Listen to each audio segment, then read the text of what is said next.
তো নমস্কার বন্ধুরা, আবারও উপস্থিত হয়েছি কৃষক জীবনের গল্পের একটা নতুন ভিডিও নিয়ে। তা আজকের আমাদের আলোচনার বিষয় হবে যে আপনার গাছের পাতা কুঁকড়ে যাচ্ছে, কিন্তু হাজার হাজার টাকার সাদামাছি শোষক পোকার ওষুধ দিয়েও আপনার পাতা কুঁকড়ানো কখনো ছাড়ছে না। এই দেখুন, যেমন এই গাছটার পাতা কুঁকড়ে গেছে, নিচের পাতা ভালো আছে কিন্তু উপরের পাতাটা কুঁকড়ে যাওয়া শুরু করেছে। মানে কি এতে সাদামাছির আক্রমণ হয়েছে বা শোষক পোকার আক্রমণ হয়েছে? একদম না, এতে কিন্তু সাদামাছির আক্রমণ হয়নি, বা সাদামাছির আক্রমণ বা শোষক পোকার আক্রমণের কারণেই শুধু গাছের পাতা কুঁকড়ে যায় না, বোরন ডিফিসিয়েন্সির কারণে এটা হয়েছে। কিন্তু বোরনের কারণেও কিন্তু গাছের পাতা কুঁকড়ে যায়, ক্যালসিয়ামের কারণেও কিন্তু গাছের পাতা কুঁকড়ে যায়। তাহলে আপনারা বুঝবেন কি করে যে এটা বোরনের জন্যই হয়েছে? তো সবার প্রথমে দেখবেন গাছের নিচের পাতা ভালো আছে, হঠাৎ করে গাছের পাতা কুঁকড়ে গেছে এইরকমই। এবং শুধু কুঁকড়ে যায়নি, এই পাতাগুলো যদি আমরা এইভাবে মুড়ে দেখি, পাতাটা মুচমুচে আওয়াজ একটা হবে। সেই মুচমুচে আওয়াজ হবে, পাতা কিন্তু মুচমুচে হবে না। আমরা যেমন সাদামাছির কারণে যদি পাতা কুঁকড়ে যায়, পাতার এইভাবে নরম হয়ে থাকবে মরলে, কিন্তু বোরনের অভাবে যদি পাতা কুঁকড়ে যায়, পাতা এইভাবে মুড়লে মুচমুচে একটা আওয়াজ হবে, মানে পাতা ভেঙে যাবে বা ফেটে যাবে। 1 নম্বর লক্ষণ এরকম পাতা কুঁকড়ে যাবে। আর 2 নম্বর হচ্ছে কি ইন্টারনোডের দূরত্ব। এই যে ইন্টারনোড মানে গাঁট, এই যে একটা গাঁট যেখান থেকে গাছের পাতা ছেড়েছে, তারপরের আর একটা গাঁট যেখান থেকে গাছের পাতা ছেড়েছে, এই যে দুটো গাঁটের মাঝখানের দূরত্বটা দেখবেন কত কমে গেছে, ছোট হয়ে গেছে। অর্থাৎ এই গাঁটগুলো গাছের পাউ যেটা পাউ ছোট হয়ে গেছে। এবং নর্মাল বা ভালো সুস্থ গাছের পাউ দেখুন কত বড় বড় লম্বা লম্বা পাউ, অর্থাৎ একটা গাঁটের থেকে আর একটা গাঁটের দূরত্ব কিন্তু অনেক লম্বা, এবং এটা ডগা পর্যন্ত লম্বা হয়ে যাবে। কিন্তু আস্তে আস্তে বোরনের অভাব যখন হবে, নিচের ডগাটা দেখছেন, নিচের পাউটা কত লম্বা, যখনই অভাবটা দেখা দেবে আস্তে আস্তে গাছের পাউ বা এই ডাঁটা ছোট হতে থাকবে, দূরত্বটা কমতে থাকবে। এবং শুট টিপ ডাই, এটা হলো শুট, শুট মানে গাছের ডগা, টিপের মানে অগ্রভাগ অংশ, শুট মানে গাছের কাণ্ড। তো সেই কাণ্ডর অগ্রভাগ অংশ, এই যে গাছের অগ্রভাগ অংশ, এটা কিন্তু শুকিয়ে যাবে। দেখবেন আস্তে আস্তে ছোটো পাতাগুলো শুকিয়ে যাচ্ছে এবং গোটা এই ডগার অংশটাই শুকিয়ে মারা যাবে। গাছ মারা যাবে না, এই ডগাটাই মারা যাবে। তো এটাই হলো বোরনের লক্ষণ। পাতা কুঁকড়ে যাবে, গাছের ডাঁটা ছোট হয়ে যাবে, মানে ডাঁটার ইন্টারনোডের দূরত্ব ছোট হয়ে যাবে। আর এই পাতা বা গাছের এই ছোট ছোট পাতা যেখান থেকে বার হচ্ছে, একদম কচি ডগা, সেটা শুকিয়ে মারা যাবে। এই বোরনের লক্ষণটা কিন্তু প্রথম লক্ষণ, এটা কিন্তু আপনাকে দেখতে হবে। তাহলে এরকমই যাদের গাছের অবস্থা হয়েছে তারা কি করবেন? সবার প্রথম খেয়াল রাখতে হবে যে গাছে এই লক্ষণগুলো দেখা যাচ্ছে কি না। আপনার গাছে যদি এই লক্ষণগুলো দেখা যায়, তাহলে সঙ্গে সঙ্গে কিন্তু বোরন আপনাকে স্প্রে করে দিতে হবে। 20% বোরন অ্যারিস কোম্পানির, এটা 2 গ্রাম প্রতি লিটার জলে গুলে আপনি কিন্তু ব্যবহার করবেন। বিকালবেলা ব্যবহার করবেন, আর মাটিতে যেন ময়েশ্চার বা রস থাকে, মাটি যেন ভিজে থাকে, তবেই দেবেন, খুব ভালো কাজ হবে। আর সবথেকে বড় কথা হলো, শুধু বোরন দিলেই হবে না, আপনার এর আগে থেকে কিছু প্রিপারেশান কিন্তু নিতে হবে, যাতে আপনার গাছের এরকমই পাতা কুঁকড়ানো রোগ বা পাতা কুঁকড়ানো না হয়। আমার পাশের একটা গাছ দেখাচ্ছি, এই দেখুন এই গাছটা। তো এই গাছটাতে দেখবেন নিচের পাতাটা কিন্তু কুঁকড়ে আছে, আবার উপরের পাতাগুলো আস্তে আস্তে কিন্তু পরিষ্কার হয়ে ভালো বেরিয়ে গেছে। এই গাছে কোনো ফুল ফল কিছুই হবে না।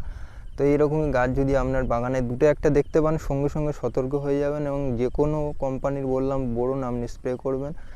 এবং যাতে না হয় তার জন্য আপনি কী করবেন? তো সবার প্রথম যেটা জানা উচিত, যে মাটিতে আপনার বোরনের কিন্তু ব্যাপক লক্ষণ দেখা দিয়েছে। এরকম অবস্থায় গাছ আপনার হয়েছে, মানে মাটিতে আপনার প্রচুর বোরনের ঘাটতি আছে। তো সেটাই বুঝতে হবে। তার জন্য সবার প্রথম আপনি সয়েল টেস্ট করাবেন। সয়েল টেস্ট করানোর পর আপনি বুঝতে পারবেন যে আপনার গাছে কতটা বোরনের ঘাটতি আছে আপনার মাটিতে। সেই হিসাবে কিন্তু আপনি গাছে বোরন প্রয়োগ করবেন। নাহলে কিন্তু বিনা কারণে অন্যের কাছ থেকে জেনে আমি বলবো বা অন্য কেউ বলবে, যেই বলুক না কেন, যে আপনার মাটিতে এতটা বোরনের ঘাটতি আছে, আপনি দিয়ে দেন, তাহলে কিন্তু শুধু গাছের যেমন একদম বোরনের অভাবে গাছের এরকমই অবস্থা হয়, আবার অতিরিক্ত মাত্রায় বোরন দিয়ে দিলে এর থেকেও খারাপ অবস্থা হবে, গাছের পাতা পুড়ে যাবে, জ্বলে যাবে। আমরা বলি নিউট্রিয়েন্ট টক্সিসিটি, যেটা বোরন টক্সিসিটি হয়ে যাবে। ঠিক আছে? তাহলে যেহেতু এগুলো অনুখাদ্য, খুব অল্প মাত্রায় লাগে, তাই প্রয়োজনের তুলনায় খুব বেশি দিলে কিন্তু গাছের ক্ষতি হয়ে যাবে।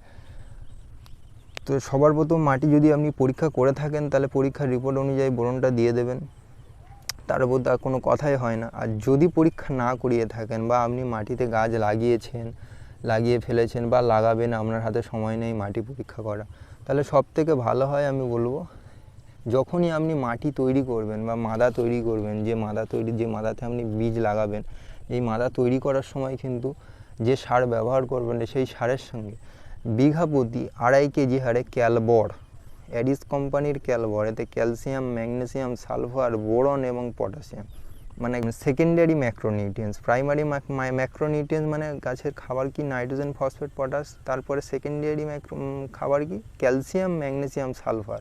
এই ক্যালসিয়াম, ম্যাগনেসিয়াম, সালফার, বোরন এবং পটাশ এইটা নিয়েই কিন্তু এই ক্যালবারটা তৈরি। একটা দারুণ সার, গাছে দিলে আপনার মানে A to Z গাছের জীবনচক্র শুরু থেকে শেষ পর্যন্ত কাজ করবে। এবং অনুখাদ্য তো আপনি আলাদা দেবেনই, সেটা আলাদা ব্যাপার। তো এই ক্যালবার কিন্তু বিঘা প্রতি 2.5 কেজি যদি আপনি ব্যবহার করেন শুরুতে, তারপর আপনি গাছটা লাগাবেন সারের সঙ্গে দিয়ে মাদাতে গাছ লাগাবেন। গাছ বড় হয়ে গেলে গাছের বয়স যখন 20 থেকে 21 দিন বয়স হবে, অর্থাৎ যখন প্রথম চাপানটা আপনি দেবেন, সেই চাপানের সাথেও আপনি বাকি 2.5 কেজি ক্যালবার, অর্থাৎ বিঘা প্রতি আপনাকে 5 কেজি হারে ক্যালবার ব্যবহার করতে হবে। বাকি 2.5 কেজি ক্যালবার কিন্তু আপনি ওর সাথে মিশিয়ে দেবেন, দেওয়ার পর মাটিতে চাপান দিয়ে দেবেন। তারপরে 25 দিন গাছের বয়স যখন হবে, 21 দিনে চাপান দিয়ে দিলেন, 25 দিন গাছের বয়সে আপনি আবার বোরন 20% বোরন নেবেন, সঙ্গে দেবেন ক্যালসিয়াম, চিলেটেড ক্যালসিয়াম, যেটা আপনার চেলাক্যাল নামে পেয়ে যাবেন অ্যাডিস কোম্পানির। এটা 1 গ্রাম প্রতি লিটার জলে প্লাস 2 গ্রাম এই বোরন, এই দুটো একসঙ্গে মিশিয়ে দেবেন, খুব ভালো কাজ হয়। কিছু কোম্পানি আছে যেটা ক্যালসিয়াম বোরন দুটো মিক্স করা আছে, কিন্তু তাদের বোরনের পার্সেন্টেজটা অনেক কম থাকে। তাই জন্য আমি বললাম আলাদাভাবে ক্যালসিয়াম নেবেন, আলাদাভাবে বোরন নেবেন, নিয়ে একসঙ্গে স্প্রে করে দেবেন, খুব ভালো রেজাল্ট পাবেন। এছাড়া যদি আপনার চিলেটেড ক্যালসিয়াম না পান, তাহলে ক্যালসিয়াম, জিঙ্ক এবং বোরন তিনটেই আছে। এই এফএমসি কোম্পানির ক্যাজু, এটা কিন্তু আপনি দিতে পারেন। এটা দেবেন কিন্তু 2 ml পার লিটার জলে গুলে। আর ক্যাজবো যদি না পান, তাহলে অ্যারিস কোম্পানির আছে অ্যাকোয়াকল, এতেও ক্যালসিয়াম, বোরন, জিঙ্ক এবং অন্যান্য আরও নিউট্রিয়েন্টস আছে। তো এটা আপনি 3 ml প্রতি লিটার জলে গুলে দিন না। তো আমি 3-4টে আপনার সোর্স বলে দিলাম, যেটা খুশি যেটা পাবেন সেটা ব্যবহার করবেন। এখন কথা হচ্ছে কি, আমি বোরনের কথা বলতে বলতে ক্যালসিয়ামের কথাই কেন চলে এলাম? পাগল হয়ে গেছে নাকি? একদমই না, কারণ ক্যালসিয়াম নিড বাই বোরন। গাছে বোরন না থাকলে ক্যালসিয়াম খেতে পারে না। গাছে বোরনের অভাব দেখা দিয়েছে মানে এই গাছে ক্যালসিয়ামের অভাব দেখা দিয়েছে। ক্যালসিয়ামের অভাবেও গাছের পাতা এরকম কুঁকড়ে যায়, গাছের পাতা খোলে না, গাছের ডোগ এরকমই থেমে যাবে, গাছের ফুল ফল আসবে না, গাছে ফুল ফল হলেও গাছ পাতা কুঁচড়ে যাবে। তো আপনাকে কি করতে হবে, বোরনটা কিন্তু দিতে হবে, তার সাথে ক্যালসিয়াম দিতে হবে। বোরনটা অবশ্যই দিতে হবে, বোরন না দিলে গাছ ক্যালসিয়াম খেতে পারবে না। এই জন্য আমি ক্যালসিয়াম এবং বোরন দুটোই বললাম। তো এই বিষয়ে প্রথমটা দিয়ে যাবেন এবং প্রতি 10 দিন অন্তর গাছে ক্যালসিয়াম এবং বোরন দুটো স্প্রে করে যাবেন, যাতে গাছে কোনো রকম বোরন বা ক্যালসিয়ামের অভাব না হয়। তো আশা করি ভিডিওটা বুঝতে পেরেছেন। প্রতি 10 দিন অন্তর কিন্তু, কারণ এই গাছে, এই ধরনের শসা জাতীয় গাছে বা টমেটো গাছে এদের ক্যালসিয়ামের পার্সেন্টেজ, ক্যালসিয়াম বোরনের অভাবটা বেশি প্রয়োজন হয়।